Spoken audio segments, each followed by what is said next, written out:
ಇವರು ಇಂದಿನ ಕಾರ್ಯಕ್ರಮದ ಕುರಿತು ಮಾತನಾಡಬೇಕಾಗಿ ಕೇಳಿಕೊಳ್ಳುತ್ತೇವೆ.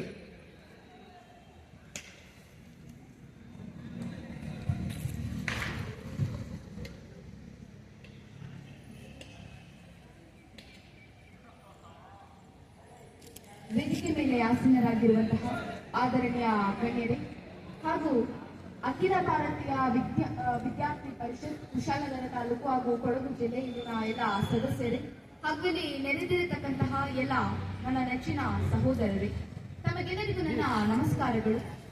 ಅಖಿಲ ಭಾರತೀಯ ವಿದ್ಯಾರ್ಥಿ ಪರಿಷತ್ ಭಾರತೀಯರ ವಿದ್ಯಾರ್ಥಿಗಳ ಹಕ್ಕುಗಳನ್ನು ರಕ್ಷಿಸುವ ಮತ್ತು ದೇಶದ ಶಿಕ್ಷಣ ವ್ಯವಸ್ಥೆಯನ್ನ ಸುಧಾರಿಸಲು ಕಾರ್ಯನಿರತ ರಾಷ್ಟ್ರೀಯ ಮಟ್ಟದ ಸಂಘಟನೆಯಾಗಿದೆ. ಎಬಿವಿಪಿಯ ಮುಖ್ಯ ಅದರ ಸ್ಥಾಪನೆಯಾಗಲು ಹಿಂದಿನ ಉದ್ದೇಶ ಏನು ಅಂತ ಹೇಳಿದ್ರೆ, ಭಾರತೀಯ ಯುವ ಜನರಲ್ಲಿ ತಾತ್ವಿಕ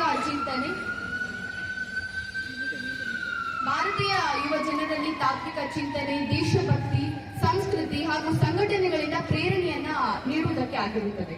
ಇದರ ಸ್ಥಾಪನೆ 1949ರಲ್ಲಿ ಭಾರತೀಯ ರಾಷ್ಟ್ರ ಭಕ್ತರಾದಂತಹ ಡಾಕ್ಟರ್ ಮಹೇಶ ಮಿಶ್ರಾ ಇವರ ನೇತೃತ್ವದಲ್ಲಿ ಆಗಿರುತ್ತದೆ.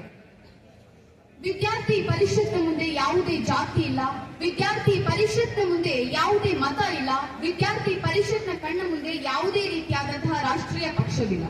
ವಿದ್ಯಾರ್ಥಿ ಪರಿಷತ್ನ ಕಣ್ಣ ಮುಂದೆ ಇರುವುದು ಈ ದೇಶ, ಈ ದೇಶದ ಪವಿತ್ರತೆಯ ಗೌರವ ಮತ್ತು ಪರಂಪರೆ. ಆ ಗೌರವದ ರಕ್ಷಣೆಗಾಗಿ, ಆ ಪರಂಪರೆಯ ಸ್ಮರಣೆಗಾಗಿ, ಆ ಪರಂಪರೆಯ ಪುನರ್ ನಿರ್ಮಾಣಕ್ಕಾಗಿ ಅನ್ನ, ಅರಿವು, ಆನಂದ ಈ ಮೂರು ಕೂಡ ಬಳಕೆಯಾಗಬೇಕು ಎನ್ನುವಂಥದ್ದು ಅಖಿಲ ಭಾರತೀಯ ವಿದ್ಯಾರ್ಥಿ ಪರಿಷತ್ನ ಕಲ್ಪನೆಯಾಗಿದೆ. ಎಬಿವಿಪಿಯ ಅತ್ಯಂತ ದೊಡ್ಡ ಸಾಧನೆ ಎಂದರೆ ನಮ್ಮ ಈ ದೇಶಕ್ಕೆ ಒಂದು ಉತ್ತಮವಾದಂತಹ ವಿದ್ಯಾರ್ಥಿ ಸಂಘಟನೆಯನ್ನ ನಮ್ಮ ದೇಶಕ್ಕೆ ಕೊಡುಗೆಯಾಗಿ ನೀಡಿದ್ದಾರೆ.